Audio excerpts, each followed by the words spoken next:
The War Council chamber fell silent as the Vraxian cub lunged forward, its crystalline fangs bared, obsidian claws extended toward the human diplomat. Commander Thrace's instincts screamed at him to intervene, but something in the human's posture made him freeze. Dr. Sarah Chen didn't flinch. Instead, she smiled, not the predatory grin of a carnivore, but something far more unsettling. A gentle, knowing expression that shouldn't exist on the face of any creature facing down a juvenile Vraxian. Apex hunters whose species had conquered 17 star systems through sheer ferocity. The cub's snarl faltered. Its ear spines flattened against its skull. Around the circular chamber, every Vraxian warrior, veterans who had torn through battle cruisers with their bare claws, took an involuntary step backward. Thrace felt his secondary heart begin pounding in a rhythm he hadn't experienced since childhood, the rhythm of prey recognizing something ancient and terrible. Dr. Chen lowered herself to one knee, never breaking eye contact with the cub. She extended her hand, palm up, fingers relaxed. The cub's bioluminescent markings flickered between aggressive red and confused purple. "It's all right, little one," she said softly, her voice carrying across the chamber with unnatural clarity. "You're just scared." "I understand." The cub's haunches trembled. Its killing instincts warred with something deeper, something coded into the DNA of every living creature that had ever evolved under a star. The recognition of a super predator. Thrace's translator implant struggled with the nuances of human speech, but one phrase cut through clearly. "I understand. That was the problem, wasn't it?" Humans understood predators because they were predators, but they were predators who had mastered the most dangerous skill in the galaxy. They had learned to choose when not to. "Kill," the cub whimpered. Sound no Vraxian warrior had ever heard from their young, and pressed its snout into the human's palm. Dr. Chen's smile softened further as she scratched behind the cub's ear spines with practiced ease, as if she'd done this 1,000 times before. She had, of course, just not with Vraxian cubs.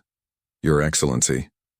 Thrace found his voice, though it came out as barely more than a growl. "How did you—" "Dogs," Dr. Chen replied simply, still focused on the now purring cub. "Wolves, actually.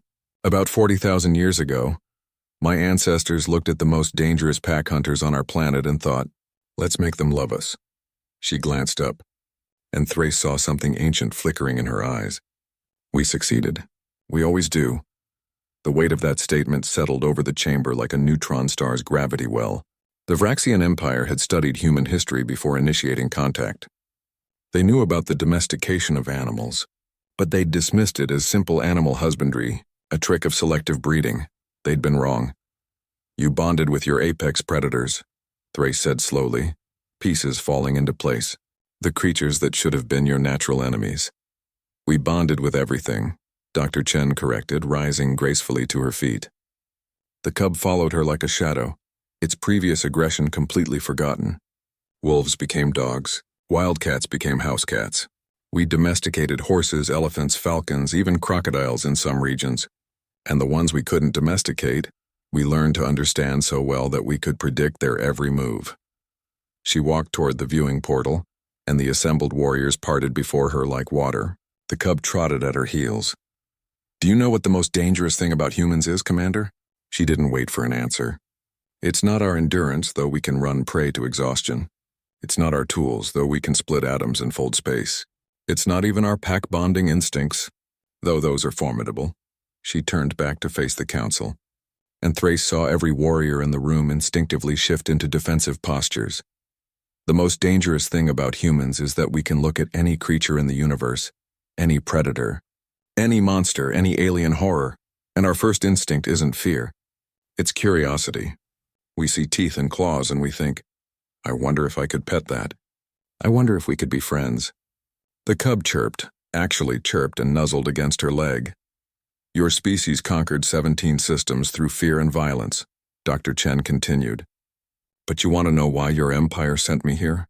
Why they're so eager for an alliance with humanity, despite having 20 times our military strength?" Thrace did know. He'd read the classified reports from the frontier worlds, the ones where human settlers had made contact with the Chromath swarm, the galaxy's most feared hive-mind species, the species that had been pushing into Vraxian space for centuries, unstoppable and incomprehensible.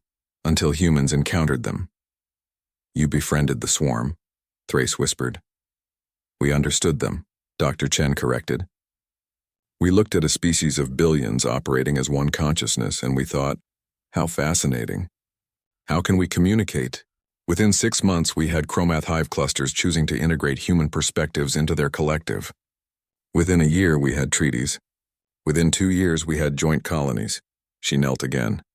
And the Vraxian cub immediately climbed into her lap, purring like a gravitational wave detector. We don't just domesticate predators, Commander. We domesticate entire ecosystems. We domesticate ideas. We domesticate ourselves, constantly evolving our society to be more cooperative, more inclusive, more connected.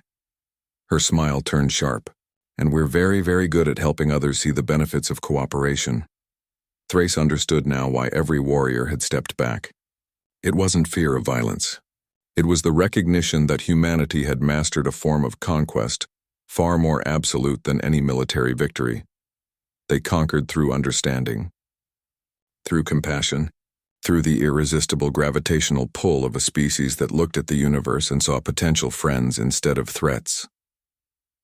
The Alliance, Thrace said. You're not here to join us. You're here to adopt us. Dr. Chen's laugh was warm and genuine. Commander, we're here to be friends. That's what humans do best. She stood, cradling the cub in her arms like it weighed nothing. But yes, we found that our friends tend to become very loyal. It's just our nature. The cub yawned, displaying fangs that could pierce battle armor, and fell asleep in the arms of the apex predator that had conquered its species, not with weapons, but with a smile. Outside the viewport, human ships waited in perfect formation, patient and inexorable as continental drift. Inside the chamber, every Vraxian warrior felt the same instinctive pull the cub had felt, the desire to move closer, to trust, to belong to the pack. Humanity hadn't fired a single shot. They didn't need to, they'd already won.